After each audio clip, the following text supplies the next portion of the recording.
It's time to suit up and talk about more Anthem. We've got a ton of news to go over today, including some new details about Masterworks. Plus, we're talking about loot rarity and weapon rarities in the game. We're going to be talking about all the tiers as well. And then we're going to be talking about how Masterworks kind of compared to Destiny 2. And then more importantly, Dragon Age Inquisition. Some really cool details there.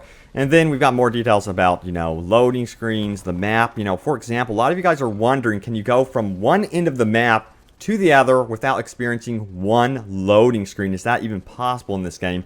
Or is it more like hub spaces? Well, I do have details about that as well. But also, guys, I wanted to mention to you that, yes, I am live streaming daily over at Facebook at fb.gg/openworldvideogames, streaming all sorts of awesome stuff. I would love for you guys to check it out. I stream about this time every single day, so look out for me. Again, check that out in the description below, or just type it in your browser, fb.gg/openworldvideogames. And do not forget to follow me on your Facebook app at Open World Video Games. And then, you can hang out with me, and I'll be streaming Anthem when it releases. I'm also streaming some Fallout leading up to Fallout 76, so all sorts of cool stuff. But let's dive into the video, shall we? So, yes, Masterworks are going to be something in Anthem that relate to the different tiers of rarities that you can get for, your lootable items and weapons. So, of course, our tiers include common,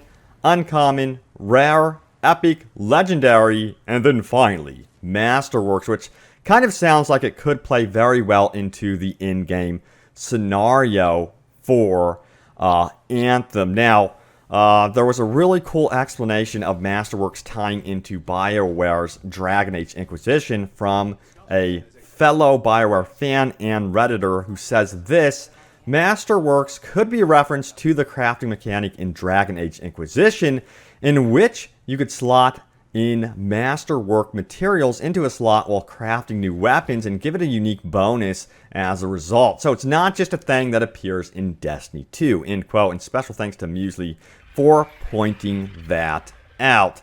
Yeah, so also they did confirm in the live stream that BioWare did hold that Masterworks was probably not going to be the final name, because that's what it is called in Destiny 2. But they called it Masterworks because a lot of you Destiny 2 fans would most likely relate to, what Masterworks really are. All right, so also we have a further explanation about, their comparisons to Destiny 2 in terms of Masterworks. So, we did get to see a Masterwork weapon in Destiny 2. Here's an example of one. So what a Masterwork can do is if you attach a certain item to your existing weapon, it can generate, for example, additional orbs on multi-kills and displays the number of enemies defeated by using it. So what a Masterwork basically does is it adjusts certain attributes outside of damage and the like. It gives unique bonuses to weapons. Here is an example of what Destiny 2 Masterworks can do. It can affect impact, range, stability, handling, reload speed, magazine size, of course, the blast radius, and velocity as well.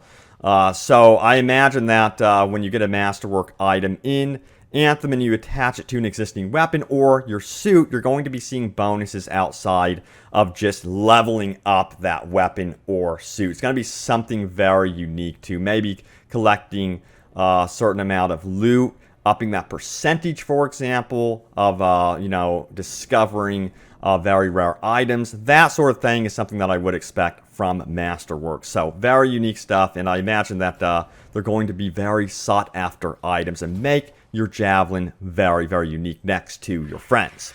All right, so we have more details about loot as well and revives and that map. So I'll get to the map details first, because I know a lot of you guys are wondering about that as well. So some of you are asking, can you travel from one end of the map to the other end? And this is the answer for you. Brendan Holmes, who of course works at BioWare, says yes to this question. we got to look at some of the map, and supposedly there is more to be seen. Is this map seamless? Can we travel from one side to the other without loading screens? And the answer is yes. You can travel to one end of the map to the other end of the map without any loading screens, so that's very good news. I was actually wondering this as well. I was curious to see if, the map was segmented like in hub spaces or not. That is not the case, so good news there. Also, we have some more info on the loot. Brenton Holmes says this: everything is instanced. No one can steal your loot or your pickups. Loot from enemies, is determined per player. You might get loot and I might not. The quality and type of loot will also vary depending on a whole mess of factors. Loot from other sources like chests might drop loot for everyone, but again, will vary in quality and type from player to player. End quote. So hopefully they, color code the loot as well. I don't think they'll have to do that, but I remember State of Decay 2 had a really cool system. When you went into a room, your loot was basically color coded just in case you saw other people's loot around you. But it is cool to know that you can't be griefed in a major way. You can't have your loot stolen from you. That would be really upsetting and would absolutely upset the balance of having a good time in PvE. Now, when we get to like a PvP experience, which hopefully we get that post-launch, then that's a different story. Makes more sense that you would expect something like that. Let's talk about revives and respawns. How does it work in Anthem? Is it different from Destiny? Is it different from other games in this genre? So, Mark Dara says you can be revived by teammates but can respawn after a time as well. End quote. So, yes, you can revive one another if you go down. You have that second chance, so to speak. So, get in there, help your buddies, stay close together. I didn't really have much of a problem with this in the demonstration that I got to play. It was actually quite easy.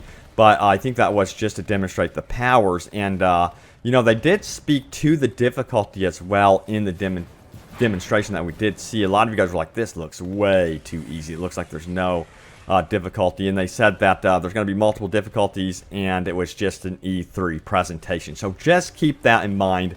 Remember that one. They're going to be, adjusting things as time moves on. And there will be multiple difficulties as you go as well. So, more details about loading screens. We did see this stronghold mission that we're watching here. When you first enter this stronghold mission, it actually goes into a brief loading screen. So, some of you were wondering about this. How do you avoid that? Out on Reddit, it was asked, I noticed there was a cutscene loading screen as they exited the water dive into the stronghold.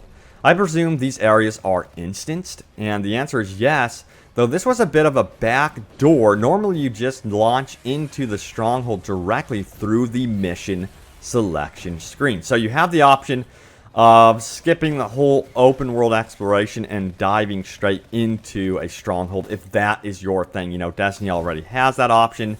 But for those of you that want more pure experience and you want to fly straight to the stronghold, go underwater, find it for yourself. That is also an option. But if you don't have that type of time, just load it up from that menu screen, the expedition screen as well, and you will be good to go. You'll be launched right into the stronghold. Now, we did find out more recently in the past few weeks that you will be starting out the game as the Ranger class in Anthem. And a lot of you guys were really curious about this. So you'll be unlocking basically all the classes as you go. But the question came up, does this mean that the Ranger class becomes worthless over time? Does this mean that the, fourth class you unlock, for example, is the most powerful class and everyone will end up with that?